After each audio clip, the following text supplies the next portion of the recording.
두 번째는 이제 원자 이온입니다. 이 아이는 정말 원자. 저희가 이제 뭐 그 주기율표에서 볼 수 있는 그 원자 중에 보통은 칼슘 아니면 이터뷴이라고 불리는 이런 원자를 하나 골라서 네. 걔를 이제 이온화를 시킵니다. 플러스 전하를 띠게끔 만들어서 그 아이를 양자 비트로 씁니다. 원자 하나가 양자 비트 하나예요. 네. 네. 그래서 보시면 여기 앞에서는 뭐였는데요? 원자가 아니었어요? 앞에서는 저희가 그냥 칩이었습니다. 거기는 양자가 안 들어가 있어요? 원자라기보다는 거기서의 그 양자 비트는 네. 회로입니다. 결국은 코일 하나랑 캐패시터 하나를 연결한 거를 저희가 이렇게 회로도를 그려놓은 건데요. 네. 그 회로도 하나가 양자 비트로서 작용을 하는 겁니다. 네, 넘어가겠습니다. 네. 네, 근데 여기는 정말 원자 네. 원자 하나가 공중에 떠 있는 거. 네. 를 이용한다는 얘기입니다. 그 원자가 이렇게 어디 이렇게 기판에 붙어 있는 애가 아니라 네. 진공 상태에 네. 원자 하나만 딱 띄워놓고 어떻게 떠요? 그렇죠. 그거를 이제 원자가 얘는 이온이기 때문에 플러스 전하를 띄고 있기 때문에 전자기장으로 이렇게 잘 담아줍니다. 자석으로 띄워놓는다? 전기장으로. 전기로? 네, 전기로. 네. 네, 플러스 마이너스 이런 그 전극을 이용해서 띄워주는데요. 네. 여기 사진에 보시면 이렇게 일렬로 파란색 점들이 따다다다다닥 있는 게 보이시죠? 네네. 이게 정말 원자 하나하나가 빛나고 있는 모습입니다. 정말 이렇게 보여요? 실제로? 이건 상당히 사실 확대를 하긴 했는데요. 네네. 근데 이렇게 현미경 대고 보면 보입니다. 떠 있는 게? 네, 떠 있는 게 보입니다. 네. 보일 정도로 이제 밝고 저희가 잘 제어를 할 수 있는데요. 이런 원자들은 저희가 보통 이렇게 전자기장을 해서 한 50개에서 100여 개 정도를 포획을 이제 용이하게 할 수 있습니다. 그러면은 얘네들을 하나하나의 양자 비트로 보고 네. 이 양자 비트의 상태를 이제 이용을 해서 저희가 양자 컴퓨터를 만드는 거죠. 그래서 이 양자 비트의 상태를 예를 들어 0에서 1로 바꿀 때는 뭐 레이저를 쏴준다거나 아니면 똑같이 뭐 마이크로파를 쏴준다거나 해서 이제 양자 상태를 제가 제어를 합니다. 네. 그래서 현재 이 원자 이온 플랫폼도 벤처들이 좀 많이 생겼어요. 그래서 그래요? 네. 예, 아이언큐라는 회사 들어보셨을 수도 있는데 우리나라 투자자들이 몇 년 전부터 굉장히 관심이 크죠. 네, 이 아이언큐가 벤처 중에서는 가장 먼저 미국 시장에 상장을 해서 아마 좀 많이 아실 텐데, 그리고 아이언큐의 CTO 중에 한 분이 한국 분이십니다. 네, 듀크대 교수님이신데, 그래서 이제 우리나라에서 좀 더 많이 알려진 이제 회사고요. 그 외에도 허니웰, 지금은 이제 이름을 바꿔서 퀀티늄이라는 회사가 또 이 원자 이온으로 양자 컴퓨터를 만들고 있고, 네. 그 외에도 이제 다수의 기업들이 이제 뛰어들었습니다. 네. 그럼 이 원자 이온은 뭐가 좋냐? 네. 라고 하면은 원자를 이용해서 양자 비트를 만들기 때문에 양자 비트가 다 똑같습니다. 그 얘기는 뭐 제가 한국에서 양자 비트를 만들건 미국에서 양자 비트를 만들건 그리고 뭐 100개를 가져오건 1000개를 가져오건 다 똑같겠죠. 다 원자니까요. 네. 근데 아까 초정도 큐비트는 제가 말씀을 안 드렸는데 저희가 이렇게 칩으로 만든다고 말씀드렸잖아요. 네. 그럼 사람이 만드는 거다 보니까 약간씩은 다를 수가 있습니다. 아이들이.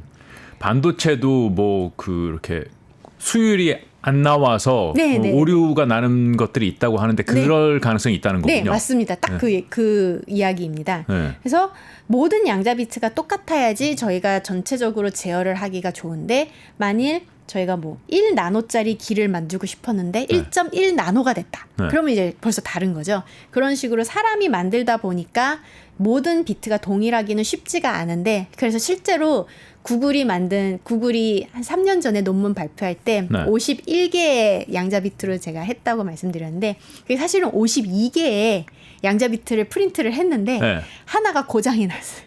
그래서 51개로 이제 실험을 했다고 하더라고요. 그만큼 정밀하게 가지수를 늘리면 늘릴수록 오류 나는 것들이 많아지겠죠. 그렇죠. 네, 그 부분도 이제 문제가 돼서 이제 확장성에 취약한 부분이 있는데, 원자 이온 같은 경우는 그냥 원자니까 모든 아이들이 똑같아서 그 문제는 이제 걱정할 필요가 없습니다. 그리고 이제 이 원자 이온이 지금 현재 실험적으로 구현된 시스템 중에서는 가장 뛰어난 제어 능력을 가지고 있습니다. 저희가 가장 잘 제어할 수 있습니다. 우리가 이렇게 뒤집으려고 그러면 뒤집어지고, 네. 연결하려고 그러면 연결이 되고. 네. 보통 뭐 뒤집는 게 99.999%까지 확실하게 된다라는 게 이제 실험적으로 구현이 됐고요. 네. 뭐 사실 근데 99.999%가 현재 디지털 컴퓨터랑 비교하면 아직은 좀 부족한 숫자긴 하지만 그래도 네. 9가 5개 있기 때문에 이제 네. 꽤 괄목할 만한 제어 능력이라고 할 수가 있습니다. 그런데 이제 단점도 있는데요. 단점은 일단 보시게 되면 이렇게 일렬로 쭉 있는데 이 아이들 중에서 뭐 예를 들어 한 아이만 네. 한 큐비트만 콕 집어서 뒤집으려고 하면 네. 아주 쉽지만은 않습니다. 불가능한 건 아닌데 네. 이 여기 보시는 점 간의 간격이 한 보통 5 마이크로미터에서 10 마이크로미터 정도 되거든요. 그러면은 그 간격에 맞춰서 딱 레이저를 쏴줘야 되는데 그게 불가능하진 않습니다. 하려면 하는데 네. 좀 힘듭니다. 네. 잘 제어를 해야 돼서. 네. 비싼 기계를 써야겠죠. 네, 비싼 기계 쓰고 잘 제어하고 온도 컨트롤 다 해줘야 되고 그러거든요. 쉽진 않지. 근데 할 수는 있지만 쉽지 않다. 그래서 개별 양자 비트 제어에 좀 취약한 편이고요. 네. 이 플랫폼도 사실은 확장성에 취약한데요.